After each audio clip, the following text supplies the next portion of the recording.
একটু শুনতেই হবে মন দিয়ে। এ কথা বড় নীরবতার কথা, ব্রজের কথা বড় স্নিগ্ধ কথা। চলুন বৃন্দাবনে, সেই ব্রজ বৃন্দাবনে, সেই অপ্রাকৃত চিন্ময় ধামে সন্তকা মনসুকা মধুমঙ্গল শ্রীদামকে নিয়ে গোবিন্দ সখাদের নিয়ে বসেছেন। খুব ধ্যান দিন, আমি বেশি সময় নেব না। গোবিন্দ বসার সাথে সাথে দেখছে শ্রীদামা উঠে যাচ্ছে। শ্রীদামা কোথায় যাচ্ছিস? বলল শ্বশুর বাড়ি বউকে আনতে যাচ্ছিস কানাই। বললেন শ্বশুর বাড়ি সেটা কোন গ্রাম? গোবিন্দ জানে না শ্বশুর বাড়ি, বালক তো। সেই বাৎসল্য খেলায় বলছে শ্বশুর বাড়ি মানে কোন গ্রাম? আমাদের যেমন গোকুল একটা গ্রাম, বর্ষণা গ্রাম। বলে এই রে পাগল, শ্বশুর বাড়ি গ্রাম হয় নাকি? শ্বশুর বাড়ি মানে তাহলে আমাকে নিয়ে চল। বলে না না, তোকে নিয়ে যাওয়া যাবে না। বলে আমি শ্বশুর বাড়ি যাব? গোবিন্দ সমস্ত ঐশ্বর্য ভুলে, ভগবানত্ব ভুলে, শক্য রসে, বাৎসল্য বাল ও লীলায় তিনি জানেন না শ্বশুর বাড়ি কাকে বলে। শ্রীদামা বলছে শোন, বাবার বাড়ি যেমন আছে বাবার বাড়ি, আবার মা যেখানে জন্মেছিল মামার বাড়ি, মায়ের বাড়ি, আর বিয়ে করলে যেখানে বিয়ে করি সেটা হলো শ্বশুর বাড়ি। গোবিন্দ তখন বললেন তাহলে আমি বিয়ে করব, কারণ শ্বশুর বাড়ি আমি যাবই। গোবিন্দ বলছেন শ্বশুর বাড়ি আমি যাবই। শ্রীদামা তাড়া লাগিয়ে দিয়েছে, আরে শ্বশুর বাড়ি তুই এটুকু বালক, নান্য বালক, আরে বড় হা, বিয়ে করবি, আর মার কাছে শোন তোর শ্বশুর বাড়ি যাবি কিনা, যা মার কাছে যা। শ্রীদামা চলে গেল। বলে শোন, বউ কি জিনিস এটা কিন্তু এনে আমাকে দেখাবি, আমি বউ কখনো দেখিনি। গোবিন্দ বলছেন বউ কি জিনিস এটা কিন্তু আমাকে দেখাবি, খবরদার, আমাকে না দেখালে কিন্তু তোর বিপদ আছে। শ্রীদামা বলল সে দেখাবো, তোকে ছাড়া কাকে দেখাবো কানাই? তোকেই তো সব দেই, তোকেই তো দেখাই, মনের কথা তো তোকেই বলি। মা পূজা করছে যশোদা, কোলে বসে বলছেন মা শ্বশুর বাড়ি যাব। যশোদা ফুল দেবে নারায়ণের চরণে, না ওর কথা শুনবে? আরে তোর এখন আমি ঘুম থেকে ওঠাই, হাতে করে খাওয়াই, স্নান করাই, পোশাক পরাই, তুই নান্ননল্ল বাল ও গোপাল। আরে বড় হওয়া তারপরে বিয়ে করতে হয়। বলে বড় হওয়া কাকে বলে? বলেন যখন নিজের কাজ নিজে করতে পারবি, আমাকে আর কিছু করা লাগবে না, সেই দিন বড় হবি তুই। বললেন মা কাল থেকে তোমাকে আমার জন্য কিছুই করতে হবে না, সব আমিই করব, আমাকে বিয়ে দাও, আমি শ্বশুর বাড়ি যাব। ভগবানের কি অপ্রাকৃত ব্রজের আনন্দ। যশোদা বললে আরে হবে, আমি তোর বাবাকে বলছি। বলে না, আজই বিয়ে দিতে হবে। যশোদা কি করে চুম্বন দিয়ে বললেন বাবা আসুক। আরে মেয়ে তো দেখতে হয়। আচ্ছা গোপাল তোর পছন্দ কেমন? যেই বলেছে পছন্দ কেমন, চোখ বন্ধ করে রাধারানীকে ধ্যান করছেন। বলে মা আকর্ণ বিস্তৃত যেন কমলাক্ষ নয়ন হয়, চরণের বর্ণনা দিচ্ছেন চোখ বন্ধ করে। বললেন তোর বাবা আসুক, মহারাজ আসুক, আমি তাকে বলবো। তবে মা আমি যাই, শ্রীদামা যদি বউ আনে তো শুধু আমাকে দেখাবে। খুব মার্মিক লীলা, এই লীলাটি বড় মাধুর্যময় লীলা। শ্রীদামা আসছে দেখে গোবিন্দ আর পরম ব্যাকুলতায় বইয়ের মুখ দেখবে বলে যাচ্ছে, কিন্তু এখান থেকেই শুরু হলো সেই মার্মিক তত্ত্ব, সেই অভাবনীয় কথা। শ্রীদামার স্ত্রীর নাম ছিল মাধবী। শ্রীদামার স্ত্রীর নাম মাধবী। 84 ক্রোশ ব্রজেই তার জন্ম। যখন বিবাহ হয় ব্রজবাসী মায়েদের ঘোমটা দেওয়া থাকে এবং সবসময় তারা মুখটা আবৃত করে রাখে, যারা আদি ব্রজবাসী। শাশুড়ি বলে দিয়েছেন শোন, আমার জামাই শ্রীদামার বন্ধু কানাই একজন আছে বৃন্দাবনে, খবরদার শ্বশুরকে শাশুড়িকে সবাইকে সেবা করবি, সবাইকে উপযুক্ত সম্মান দিবি, কিন্তু কোনোদিন মনের ভুলেও ওই কানাইয়ের মুখ দেখবি না। বলে মা তার মানে কানাইয়ের মুখ কে? সে কানাই, দেখলে কি হবে? বলে যদি দেখিস তোর আর সংসার করা হবে না, তোর আর স্বামীর ঘর করা, ও যা যে ওর দিকে একবার তাকায় তার আর সংসার, তার আর স্ত্রী ধর্ম পতি ধর্ম থাকে না। আমি নির্দেশ দিচ্ছি কখনো যেন কানাইয়ের দিকে চাইবি না।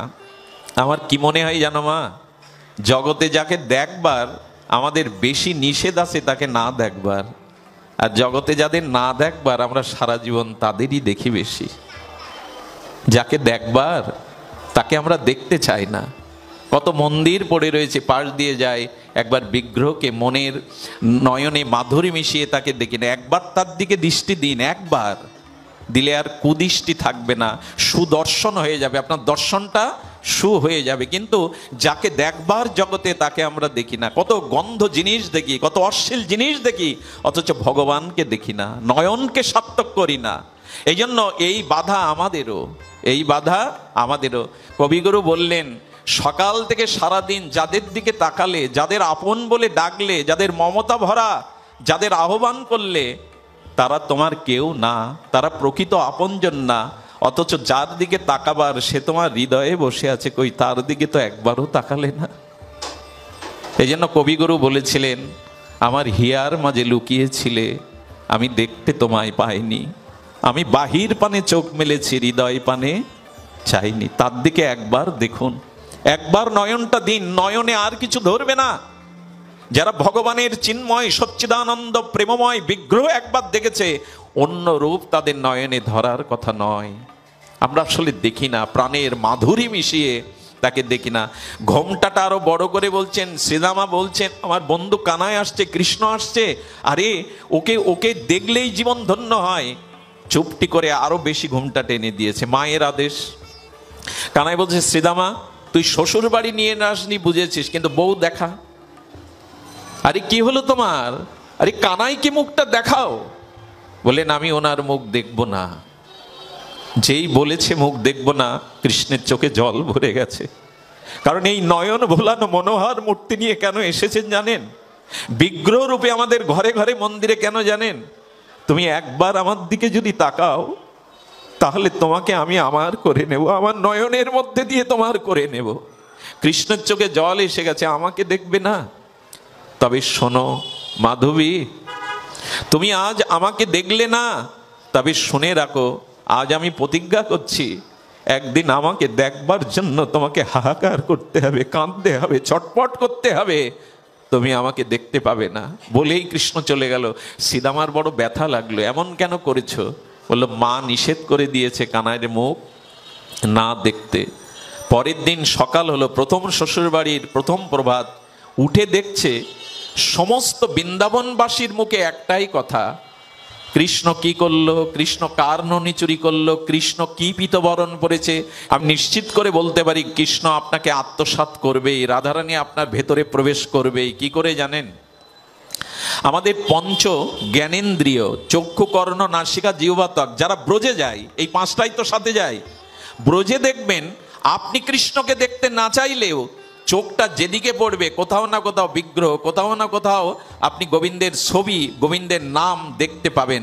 ছবি দেখাই মানে তো নয়ন দিয়ে তাকে ভেতরে ঢুকলো। সে বলে, ওরে আমার বিগ্রহ দেখলেই আমি চোখের মধ্যে দিয়ে তোর ভিতরে ঢুকলি। কেউ যদি বলে আমি দেখবো না, গোবিন্দ বললেন, না দেখলে কি হবে, আমার নামটা তোমার কানে যাবেই। বৃন্দাবনে প্রবেশ করলেই জয় রাধে জয় রাধে জয় কৃষ্ণ, কান দিয়ে আমি তোমার ভিতরে প্রবেশ করে তোমাকে আত্মসাৎ করব। বলে, কেউ যদি কান বন্ধ করে থাকে, আহা, গোবিন্দ বললেন, রাধা রমন বাকে বিহারী, রাধা মুরারি মোহন। গোবিন্দের এই চরণটা বাতাস স্পর্শ করে বাতাসে ঘুরে বেড়াচ্ছে। তুমি কানে না শোনো, চোখে না দেখো, নাসিকার মধ্যে দিয়ে আমার চরণ গন্ধ তোমার ভেতরে যাবেই যাবে।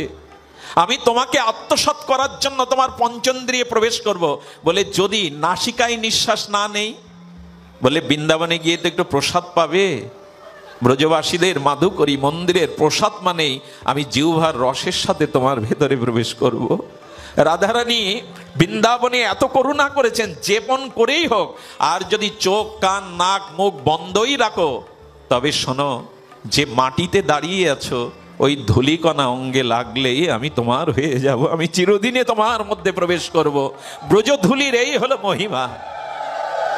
আজ মাধবী দেখছে, একবার দিন একবার মাধবী দেখছে, যেখানে যাই, যার কাছে শুনি, আর সামনে গিয়ে মাঝে মাঝে কি বলে জানেন সখীরা, আহা, এই বদন যে দেখেনি, এই পীতবরণ, এই ত্রিভঙ্গ ললিত ঠাম, এই মুরলীধারীকে যে দেখানি, তার নয়নে বৃথা, তার জীবনে বৃথা। যতবার বলতে থাকে মাধবী তত কাঁদতে থাকে।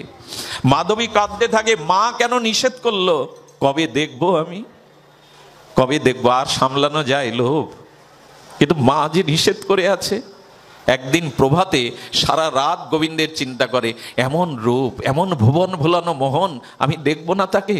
এই চিন্তা করতে করতে ভোরবেলা ঘুম ভেঙে গেছে। অন্য সখীদের নিয়ে যমুনায় জল আনতে যাবে, কিন্তু অন্য সখীদের কথা মনে নেই, আবেশেই ঘোড়া নিয়ে যমুনায় জল নিতে গেছে। কি বলবো আপনাদের, সারা রাত যে গোবিন্দের কথা ভেবেছে না, চোখ দিয়ে বিন্দু বিন্দু প্রেমাস্ত্র পড়েছে না, ভগবানের বুকে বড় বেজে গেছে। আমি বলেছিলাম একদিন, আজ যদি মুখ না দেখাও, একদিন হাহাকার করতে হবে আমাকে দেখবার জন্য, আমাকে পাওয়ার জন্য, একটুকু দেখার জন্য হাহাকার করতে হবে। আজকে গোবিন্দ কি করেছে জানেন? যখন যমুনায় ঘোড়া ভরে জল নিতে যাবে, ভগবানের ইচ্ছায় ওটা তুলতে পারছে না। জল ভরা ঘোড়া যখন তুলতে পারছে না, হঠাৎ বলছেন কারো সাহায্য তো দরকার। গোবিন্দ উপস্থিত যমুনা পুলিনে, সেই মুরলীধারী পীতবরণ ময়ূর শিখপুঞ্জ মাত্রকে উজ্জ্বল জ্যোতিকিরণ সুগন্ধময় হয়ে গোবিন্দ যমুনা পুলিনে। শোনো এই ব্রজবালক, শোনো, আমি তুলতে পারছি না। গোবিন্দ গিয়ে কি করেছে জানেন? গোবিন্দ গিয়ে এক হাত দিয়ে ওটা উঁচু করে, যেই মাথায় দিয়েছেন ও তো মাথা উঁচু করেছে, গোবিন্দও নিজেকে একটু উঁচু করে তুলেছেন। ঘোমটাটা পড়ার সাথে সাথে গোবিন্দের দিকে দৃষ্টি গেছে। যেই দৃষ্টি পড়েছে, সঙ্গে সঙ্গে মূর্ছিত হয়ে ওখানেই, কারণ ভগবানকে দর্শন করার সাথে সাথে প্রেম এসে গেছে, সেই প্রেমে মূর্ছিত হয়ে ধুলায় পড়ে গেছে। গোবিন্দ বললেন, এই শেষ দেখা। বড় কাঁদছিলে, ব্যাকুল হয়েছিলে।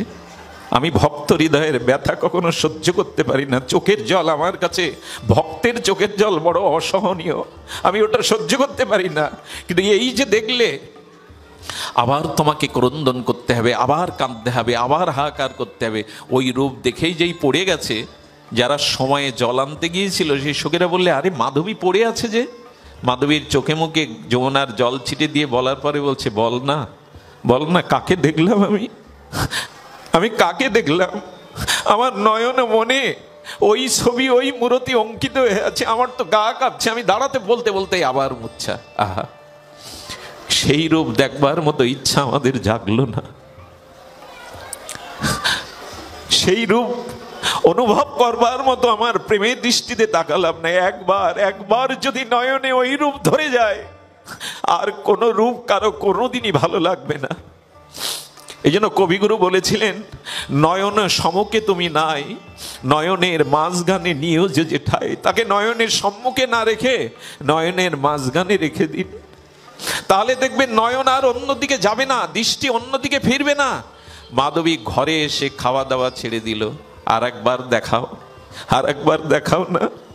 আমি শয়নে স্বপনে ঘরটা দরজা দিয়ে অন্ধকার করে দিই, যাতে তাকে না দেখি, মুখটা উজ্জ্বল হয়ে ওঠে, দেখাও আমাকে। বলেছিল না গোবিন্দ, কাঁদতে হবে তোমায়। সেই হাহাকার, সেই উন্মাদনা, সেই উৎকট তৃষ্ণা জেগে থাকলো এই মাধবীর চিত্তে। যেদিন ইন্দ্র আর বজ্রবৃষ্টি দিয়ে গোবিন্দ গিরিধারী ধারণ করলেন, সেই দিন গোবিন্দ মনে করলেন, এত ক্রন্দন, এত হাহাকার, আবার একটু এক ঝলক দেখিয়ে দিই। সবাই বলছে, শোন, তুই যাকে দেখেছিস সে ব্রজ বালক নয়, সে আমাদের কানাইয়া, সে আমাদের প্রাণনাথ, চল তাকে দেখবি। আজ তিনি গিরিরাজ ধারণ করেছেন। গিরিরাজের গিয়ে দেখছেন, সবাইকে দেখছে, গোবৎসদের দেখছে, গিরিরাজও দেখছে, কিন্তু গিরিধারীকে দেখতে পাচ্ছে না। তখন কি করলো জানেন? ললিতা বিশাখাকে গিয়ে বলছেন, শ্যাম, শ্যাম, একবার একটু মাধবীকে দেখা দাও, একবার একটু দেখা দাও। গোবিন্দ বলছেন, আজ আমি ওকে বিদ্যুতের মতো দেখা দেব, এই দেখার পরে এ জন্মেও আমাকে আর দেখতে পাবে না। যেই এক ঝলক দেখার সাথে সাথে মাধবী চরণে লুটিয়ে পড়ে বললেন, এই রূপ যেন আমার নয়ন থেকে না যায়, তবে শোনো মাধবী, এ জন্মে তুমি আমাকে আর দেখতে পাবে না। বলে, প্রভু কোন জন্মে পাবো? বলেন, আসছে কলিযুগে পাবে, এক যুগ অপেক্ষা করতে হবে। প্রভু কি রূপে আমি তোমায় পাবো, কি রূপে যাব? এই মাধবী কে জানেন? ইনি কলিযুগের মীরাবাই।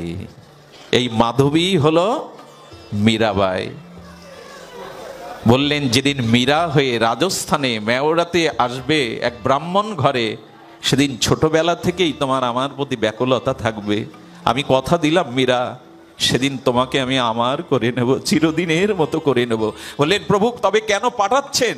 বললেন তোমার তোমার তোমার মধ্যে কিছু বিরহ চাই, চোখের জল চাই, হাহাকার ছাড়া, বিরহ ছাড়া কেউ আমাকে পায় না। এই জন্য আমাদের ভজনটা দুফোঁটা চোখের জলে। আপনি ফুল উপাচার যতই কেনেন, ষোড়শ উপাচার শতোপচার, গৌরীয় ভজনটা দুফোঁটা প্রেমশ্রু দিয়ে। ভগবান সব সহ্য করতে পারেন, কিন্তু ভক্তের চোখের জল এটি প্রভু নিজে কখনো মেনে নিতে পারেন না। প্রভু যতবার জগতে এসেছেন ভক্তের চোখের জলকে সেতু করেই তবে জগতে এসেছেন। চোখের জলটা গৌর গোবিন্দ এটা সহ্য করতে পারে না যদি সে শুদ্ধ ভক্ত হয়। মীরা বেশি দিন বাঁচেনি, কারণ বিরহ তাকে বাঁচতে দেয়নি। সেই গোবিন্দকে পাওয়ার জন্য সেই বিরহে দেহ রাখলো মাধবী।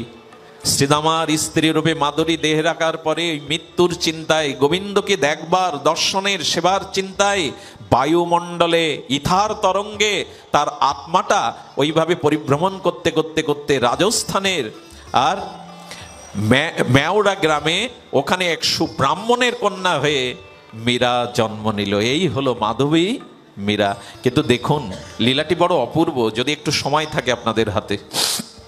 সেটি হলো মীরা জন্ম থেকেই তার একটা অনুরাগ। কিন্তু আমি একথা বলবো, মীরা হলেও হবে না, ব্রজের মাধবী হলেও হবে না। ভগবানের প্রেম প্রাপ্তির জন্য অপেক্ষা হলো শুদ্ধ সাধু সঙ্গ। সাধু সঙ্গ ব্যতীত, হরি কথা ব্যতীত ভগবানের কৃপা বা প্রেম আপনি পেতে পারেন না। মীরার জীবনে 3 জন সাধু এসেছিল, তার মধ্যে একজন রহিদাস। এই রহিদাসকে দর্শন করে, গিরিধারী লালকে দর্শন করে সেদিন মীরা অভিভূত হয়ে বলেছিল, এই তো গিরিধারী, একে আমি চাই। মন্দিরে বিগ্রহ রূপে গিরিধারীকে রেখেছেন। মীরার পিতা বাবা দুগ্ধ সেবা দিতেন রাত্রে। খুব মন দিয়ে শুনুন। একটু অসুস্থ হয়েছে, মীরা প্রথম ঠাকুর ঘরে ঢুকেছে। গিরিধারী তোমাকে যে দুধ পেতে হবে, বাবা প্রতিদিন আসে, এত মন্ত্র জানে, আমি তো মন্ত্র জানি না। গিরিধারী পাও না। এই যখন বারবার বলছে পাও না, বলে দেখো বাবার কাছে আমাকে ছোট করো না। যখন মাথাটা বারবার গোবিন্দ চরণে, গিরিধারীর চরণে রক্তাক্ত করেছে, গিরিধারী হাত বাড়িয়ে বলছে দাও মীরা দাও। এই দিন দুধ খাওয়ার পরে তার বাবা বিশ্বাস করতে পারেনি, মনে করলো ছোট মীরা হয়তো নিজেই দুগ্ধটা খেয়ে এসেছে। যখন তার বন্ধুদের বলছে যে ও তোমার মেয়েই খেয়ে এসেছে, মীরা মনে মনে জানে তার গিরিধারী তার। মীরার যখন 13 বছর বয়স, শুনুন, তার বান্ধবীর বিয়ে। রাজস্থানে বিয়ে মানে খুব জৌলুস বিয়ে হয়, হাতির পিঠে ঘোড়ার পিঠে উঠে ওঠে। কিন্তু আমার জানি কেন মনে হলো ওই বিয়েতে, রাজস্থানের ওই আলো ঝলমেলে বিয়েতে ঘোড়ার পিঠে করে আসছে সেজে গুজে বর। বান্ধবীর বিয়ে, বরকে দেখে মীরা রাত্রেই ছুটতে ছুটতে মার কাছে এসে বলছেন, মা আমার বরকে, আমার বর আসবে না মা? আচ্ছা এই প্রশ্নের উত্তর কি দেবে মীরার মা? যখন বারবার বলছেন আমার বর আসবে না, আমার বিয়ে হবে না, মীরার মা স্নান করিয়ে ঠাকুর ঘরে নিয়ে গিরিধারীকে দেখিয়ে বলছেন, এই তোর বর, এই তোর বর মীরা। মা আমার বর এত সুন্দর, গিরিধারী আমার বর? বলে হ্যাঁ রে। মীরা দরজা বন্ধ করে দিল। রাত্রে চরণ জড়িয়ে ধরে বলছেন, তুমি এসো, সেজে গুজে এসো, আমি যে তোমার, এসো না, বর রূপে এসো তুমি। ভক্তের আকুল আহ্বান গোবিন্দ উপেক্ষা করতে পারে না। মীরা যখন একটু তন্দ্রা মতো এসেছে, স্বপ্নেতেই হাতির পিঠে উঠে মুরলীধারী শ্যামসুন্দর মদনমোহন সেজে এসে ওই রাত্রেই মীরার গলে মালা বদল করে নিলেন। পূর্বজন্মের একটু স্বীকৃতি ছাড়া ভগবানের ভজন হয় না। এই যারা যে এসেছেন না, আপনাদের এক জন্মে আসার স্বীকৃতি নাই, অনেক জন্মের আছে বলেই এখানে এসেছেন। কিছু স্বীকৃতি লাগে পূর্বজন্মের। সকালে মীরা কি করে জানেন? সিঁদুর অঙ্কিত করেছে, হাতে শাঁখা পরেছে। মা এসে হতভম্বিত, মীরা এটা কি করেছিস তুই? শাঁখা সিঁদুর তোর হাতে কেন? বলে মা তুমিই তো বললে, জানো মা রাত্রে সেজে এসেছিল কত দেবতারা, কত হাতি ঘোড়া নিয়ে এসেছিল। এই দেখো মা আমার শীতেতে সিঁদুর, আমার হাতে আমার মালা বদল হয়ে গেছে। মালা বদলটা করেই নিয়েছেন। এই যে মীরা চিরদিনের মতো গিরিধারীকে বরণ করে নিল।